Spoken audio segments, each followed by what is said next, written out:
a week ago, you were at the other end of the country at Phoenix International Raceway. What was the deal? Well, it started as just taking my family to an off weekend and getting a chance to go for the first time and hang out with my teammate Chase Elliott since he took over the 24 car. And I live in San Diego, so driving over Highway 8, it was about a 5-hour drive.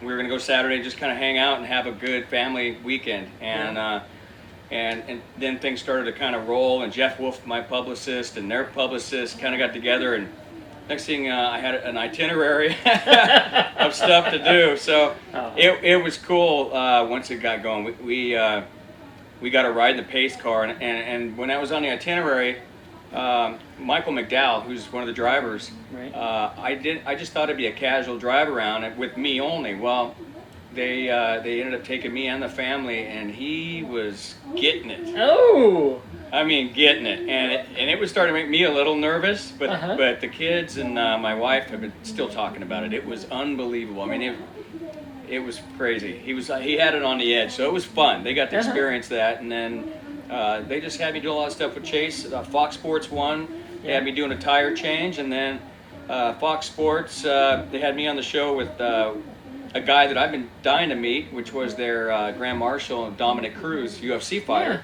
which UFC is one of my favorite sports, and on Fox Sports 1 and Fox. So it was huge. To hear Peter Clifford tell me that he watched it, Terry Blount, same thing. I got messages from all the guys at NHRA saying how cool it was that we got that much coverage. So I had a blast. Chase is such a great kid, and it was a lot of fun to hang out with.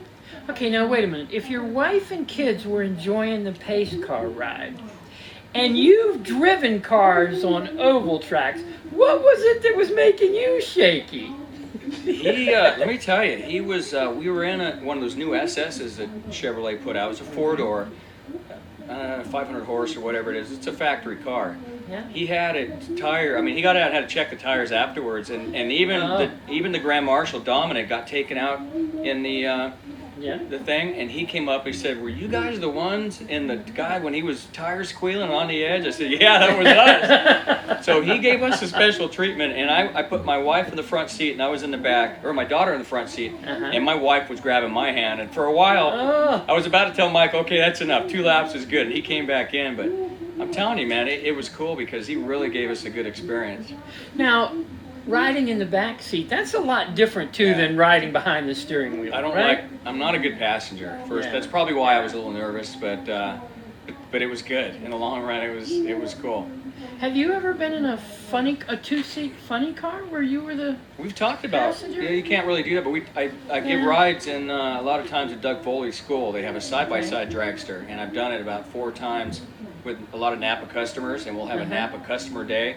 And it's neat because in that I'm looking and I get to talk to the person before we stage, and I'll do a burnout and I'll back up and talk to them, tell them to shut their visor, and they have a wheel to hang on to that doesn't do anything. And let me tell you, it runs 790s, and it gets after it pretty good, enough to give me a thrill, and it definitely gives somebody a thrill sitting next to me. And then we tow up the tow road, flip our visors up, and we talk to each other afterwards. So it's a great experience. Now, it was funny. I was very busy with with some other people, so I didn't get to meet you in Phoenix. But I understand that at one point you walked up the grandstand, and you thought maybe nobody would notice you. Well, part of the itinerary was to go on MRN, right? And they are the ones that you hear on the radio, every radio, at the track announcing. The 2 guys that are the voice of MRN, and then Rusty Wallace was up there as a color commentator. So at the old Phoenix track, my wife and my son went up when the race started at the NASCAR suite.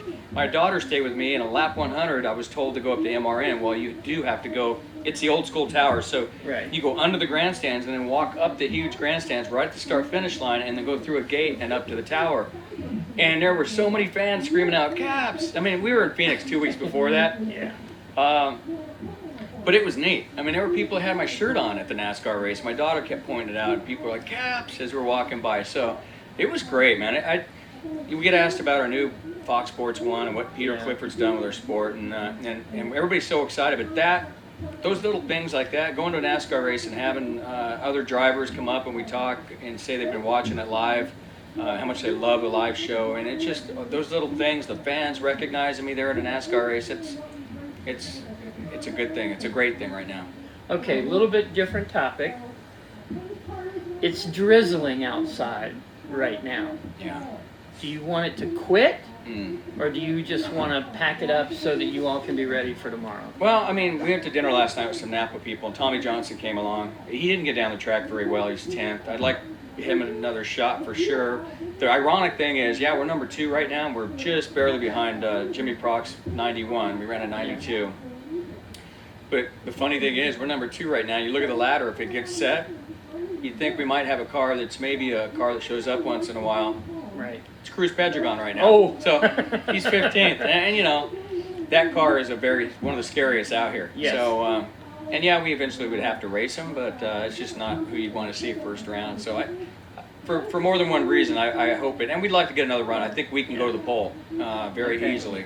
We had to take the 2-piece manifold off our car like a lot of teams did, and revert back to the normal manifold. And so Tobler's, it took him a couple runs to get close, but he's going to hit a stride as he gets more runs back on the old manifold. So I'm excited about that. 9-1. 3.91. Not unexpected here, but what does it feel like for you as a driver to know that if it's a good run, it's got to be under 4 seconds now? It has to be close to a low 90. Yeah. Perhaps if we get to run today, you're going to have to run an 80 to be in the top 3. There's no doubt about it. It's just things have changed a lot since last year, and Jimmy bringing out those headers, you know, in Sonoma, and it changed the outlook of a lot of different things. You look at the Force cars, and they've got these swoopy air headers that stick out more, and now NHRA's put a memorandum out, sort of, that you got to take those off now by Charlotte. So there's a lot of stuff going on that, you know, the fans may not see, and I don't know if they're even going to, if the Fox Sports people even know to report it, but people are really experimenting right now with a lot of the different exhaust headers and other things that we saw how much they changed. So yeah, the 92 was good, but it was nowhere near what we could have run had we run a better run the first lap. And Tobler, he laughed when I got back. He said, "There's so much more in this on that run." So he's all about consistency, and that's gave me a lot of confidence this year. And I think you'll see a lot of cars in the 80s if we get to run today for sure. Okay.